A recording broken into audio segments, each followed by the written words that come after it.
जय माता दी, राधे राधे, हरे कृष्णा। आप सभी को चैत्र नवरात्र की हार्दिक हार्दिक शुभकामनाएं। इस बार चैत्र नवरात्र की शुरुआत खरमास के साथ हो रही है और ज्योतिष शास्त्र के अनुसार खरमास को किसी भी शुभ मांगलिक कार्य के लिए ठीक नहीं माना जाता है और इस समय सूर्य देव की चाल धीमी पड़ जाती है और सभी मांगलिक कार्यों पर भी रोक लग जाती है। ऐसे में भक्तों के मन में सबसे बड़ा सवाल यह आता है कि खरमास में किसी भी शुभ कार्य को किया जाता है या नहीं, माँ दुर्गा की पूजा सफल होगी या नहीं, क्या इस दौरान व्रत रखा जाता है तो सफल होगा या व्रत फलदायी होगा या नहीं। तो आइए जानते हैं कि इस दुर्लभ सहयोग का सच क्या है और यह भी जानेंगे कि इस बार चैत्र नवरात्रि कब से शुरू हो रही है और कब समाप्त होगी। माता की सवारी क्या रहने वाली है इस बार और माता किस वाहन पर प्रस्थान करेंगी, किस वाहन से माँ आएंगी। साथ ही आप जानेंगे माँ दुर्गा और नवरात्रि या नवमी की तिथियों पर इनके बारे में संपूर्ण चर्चा करेंगे। इस बार अष्टमी और नवमी तिथि 2 दिन पड़ने के कारण यह असमंजन की स्थिति बनी हुई है कि किस दिन अष्टमी का पूजन किया जाए और किस दिन नहीं, और किस दिन नवमी का पूजन किया जाए और किस दिन नहीं। क्योंकि कभी कभी जब अष्टमी और नवमी एक ही दिन पड़ जाती हैं तो अगले दिन यानी कि अगले दिन कुछ ही समय के लिए नवमी तिथि रहती है तो कुछ श्रद्धालु अष्टमी और नवमी की पूजा एक ही दिन कर लेते हैं। तो शास्त्रों के मुताबिक खरमास के दौरान विवाह, मुंडन, गृह प्रवेश और जनेऊ जैसे यज्ञ पवीत जैसे ये कार्य जो होते हैं वर्जित माने जाते हैं। किसी भी शुभ काम करने की शुरुआत को वर्जित माना जाता है। ज्योतिषीय दृष्टि से अगर हम माने तो गुरु की राशि में सूर्य होने के कारण गुरु की शुभता कम हो जाती है, जिससे कि मानसिक कार्य इस दौरान रोक दिए जाते हैं। क्योंकि किसी भी मांगलिक कार्य के लिए गुरु का शुभ स्थिति में होना बहुत ही जरूरी होता है। लेकिन जब बात शक्ति की उपासना यानी कि नवरात्र की आती है, माँ दुर्गा की आती है, तो कुछ नियम भी बदल जाते हैं। जैसे कि नवरात्र अपने आप में एक सिद्ध और बहुत ही शक्तिशाली रात्रियां होती हैं, सिद्धि और शुभ अवधि में हैं, जिस पर खरमास का कोई भी नकारात्मक प्रभाव नहीं पड़ता, बल्कि इस समय में की गई पूजा अर्चना और भी महान पुण्य फलदायी देने वाली होती हैं, दोगुना फल देने वाली होती हैं। इसलिए आप बिना किसी डर के व्रत रख सकते हैं, घट स्थापना कर सकते हैं। लेकिन भूल कर भी नवरात्रि के दिनों में इस बार कुछ काम ऐसे भी हैं जो करने से आपको बचना चाहिए। हालांकि ये सब वीडियो मैं शॉर्ट में डालती रहती हूँ। आप प्लीज़ चैनल पर जाइए और संपूर्ण शॉर्ट वीडियो को देखिए और दूसरों को शेयर भी ज़रूर कीजिएगा। अच्छा, अपनी अपनी श्रद्धा पर आप निर्भर रहते हैं। आप निर्भर करता है कि आप किस तरह से नवरात्र मनाते हैं, है ना। तो कुछ लोग खरमास के नियमों पर विश्वास करते भी हैं और कुछ लोग नहीं भी करते हैं। तो आप अपनी श्रद्धा के अनुसार कार्य करिएगा। जैसे कि कुछ काम ऐसे हैं जो नवरात्रि शुरू होने के बावजूद भी खरमास हों, क्योंकि चल रहा होता है, तो इस दौरान तो नया कारोबार या किसी भी नए काम की शुरुआत करने या कोई भी बड़ी प्रॉपर्टी खरीदने से हमको बचना चाहिए। इस बार नवरात्रि के दौरान सगाई या शादी की तारीख पक्की करने से आपको बचना चाहिए। खरमास समाप्त होने तक इस कार्य को टाल सकते हैं आप। नवरात्र के दौरान और खरमास के दौरान प्याज, लहसुन और मांस मदिरा सेवन इत्यादि इन सब चीज़ों का, ये भी जो तामसिक चीज़ें हैं, इन सब चीज़ों का सेवन वर्जित माना गया है, क्योंकि यह धार्मिक दृष्टि से भी सही नहीं माना जाता है। इस दौरान किसी का अपमान गलती से भी नहीं करना चाहिए, वरना दुर्गा माँ नाराज होती हैं। इस बार खरमास के दौरान नवरात्रि का पावन पर्व आया है, इसलिए शुभ मुहूर्त का महत्व भी बढ़ जाता है। और इस बार आप अगर अभिजीत मुहूर्त में कलश की स्थापना करेंगे तो बहुत ही शुभ फलदायी होगी और सबसे ज़्यादा सही रहेगा। अगर आप खरमास के दोषों को पूरी तरह से समाप्त करना चाहते हैं तो पूजा की शुरुआत भगवान गणेश के साथ साथ सूर्यदेव से अर्घ्य दे करके करिएगा। नवरात्रि के पहले दिन अपने घर के मुख्य द्वार पर तोरण बांध कर के हरे पत्तों का, अशोक के पत्तों को या आम के पत्तों का तोरण बनवाइए। ताज़े आम के या फिर अशोक के पत्तों का तोरण बनवाकर आप घर के द्वार पर लगा सकते हैं। ऐसा करने से न केवल घर की नकारात्मक ऊर्जा दूर होती है, बल्कि घर में सकारात्मक ऊर्जा बढ़ जाती है, सकारात्मक ऊर्जा का प्रभाव बढ़ जाता है, सकारात्मक ऊर्जा प्रवेश करती है। कलश की स्थापना भी वास्तुशास्त्र के अनुसार हो सके तो करें, क्योंकि वास्तुशास्त्र में उत्तर या पूर्व यानी ईशान कोण को ईश्वर का स्थान माना गया है। सबसे अधिक सफलता और सकारात्मकता ऊर्जा घर के इसी कोने से आती है, इसलिए आपको इसी दिशा में कलश की स्थापना करनी चाहिए। माता की प्रतिमा और अखंड ज्योत की स्थापना भी ईशान कोण में ही करनी चाहिए, उत्तर पूर्व दिशा में आपको करनी चाहिए। और एक पीतल के कलश में अक्षत भर करके उसे मंदिर के उत्तर पूर्व हिस्से में रख सकते हैं आप। वास्तु के अनुसार इस उपाय को करने से धन धान्य में वृद्धि और घर की समृद्धि भी आती है।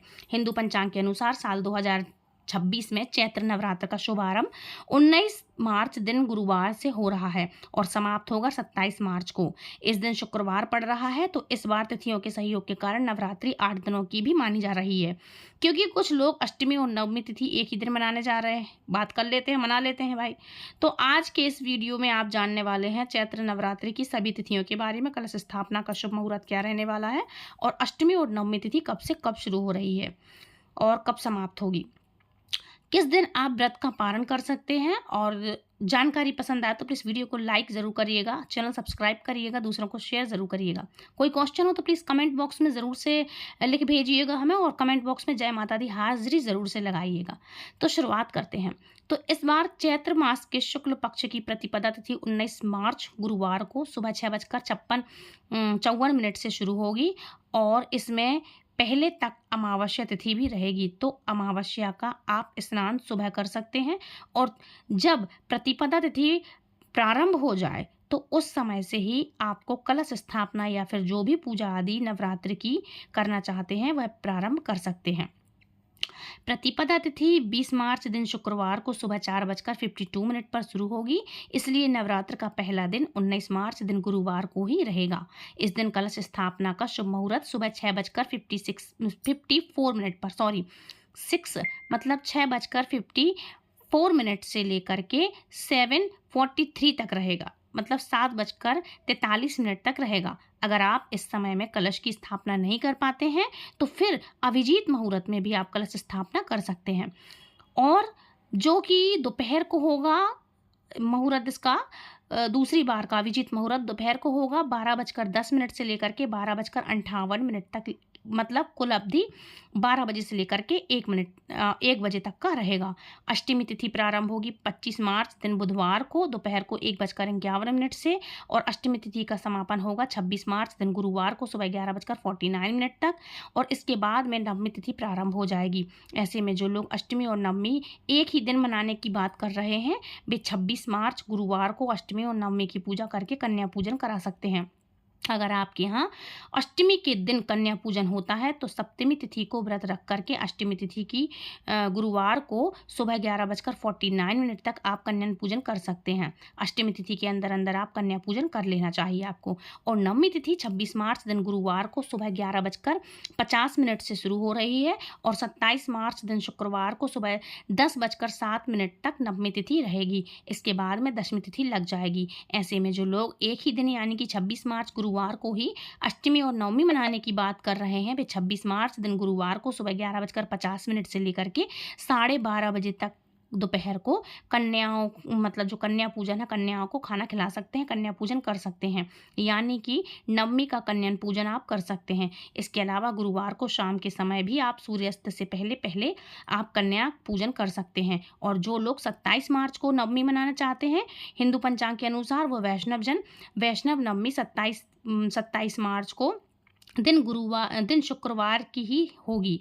अगर आप इस दिन नवमी मनाना चाहते हो तो नवमी तिथि समाप्त होने से पहले पहले आप कन्या पूजन कर सकते हैं। तो ये है चैत्र नवरात्र की शुभ मुहूर्त के बारे में। अब बात करते हैं पूजा सामग्री क्या है। तो नवरात्र में जब आप कलश स्थापना करेंगे, संपूर्ण पूजा सामग्री क्या है, तो कलश स्थापना के लिए आपको मिट्टी का पात्र चाहिए। मिट्टी का पात्र है या फिर तांबे का कलश है ना, ये कलश जो आपके पास हो, तांबे का, पीतल का, वो चलेगा। और मिट्टी के पात्र तो चाहिए जौ बोने के लिए, पवित्र मिट्टी और जौ, गंगा जल, जटावाला, नारियल, आम या अशोक के पत्ते, देवी पूजन के लिए माता की मूर्ति या फोटो, लाल कपड़ा, आसन के लिए लाल चुनरी, सिंदूर, रोली, कुमकुम, मौली, कलावा, मेहंदी, बिंदी, सुगंध और प्रकाशक चीज़ें, मतलब दीपक और पीतल या मिट्टी का चलेगा। अखंड ज्योत के लिए बड़ा वाला मिट्टी का दीपक चलेगा और बड़ा दिया, रुई की बाती, कपूर, धूप बत्ती, अगरबत्ती, गाय का घी और तेल ज़रूर से चाहिए।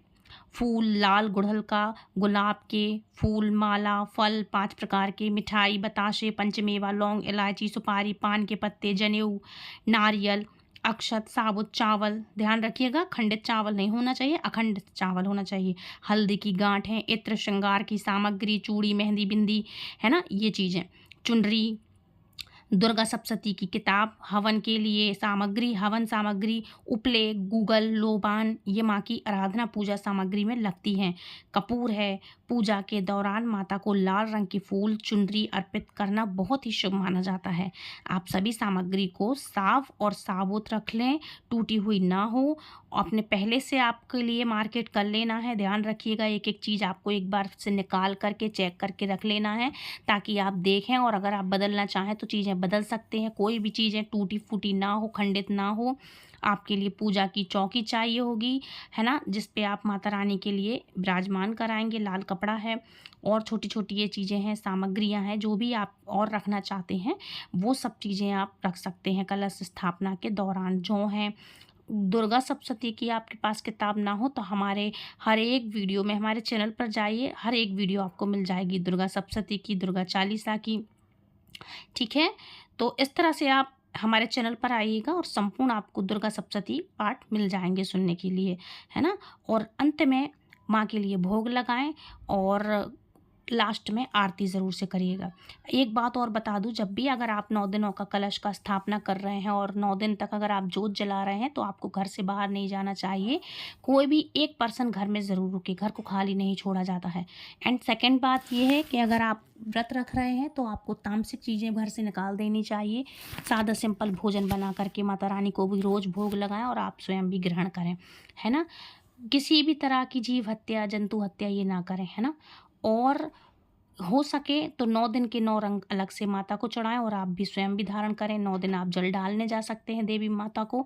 9 दिन के 9 अलग भोग होते हैं, 9 दिन के 9 अलग कलर होते हैं। उस तरह से आप उसके अकॉर्डिंग माँ की आराधना और सेवा कर सकते हैं। इसके साथ अगर आप व्रत रख रहे हैं 9 दिन का, या नहीं भी रख रहे हैं, जवारे बो रहे हैं, आप जवारे माँ के लिए रख रहे हैं, या व्रत कर रहे हैं, कुछ भी कर रहे हैं, माँ की सेवा में हैं आप, या जोत जला रहे हैं, तो पहले ही दिन से जब आप पूजा प्रारंभ करेंगे, घट स्थापना करेंगे, तो सबसे पहले दीपक प्रज्वलित करके आप उस चीज़ का जो आप कर रहे हैं, करने वाले हैं, उसका संकल्प ज़रूर से लीजिएगा।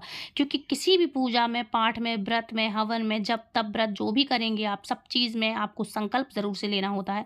तो संकल्प ज़रूर से लीजिएगा। उसमें आप अपना नाम, अपना गोत्र, आप जहाँ पे हैं, जो स्थान है वहाँ पर ले करके जल को भूमि में आपको गिराना चाहिए। इस तरह से आपको जो चीज़ कर रहे हैं उस चीज़ का नाम अमुक अमुक बोल करके आपको जल को भूमि पर, पृथ्वी माँ पे गिराना पड़ता है।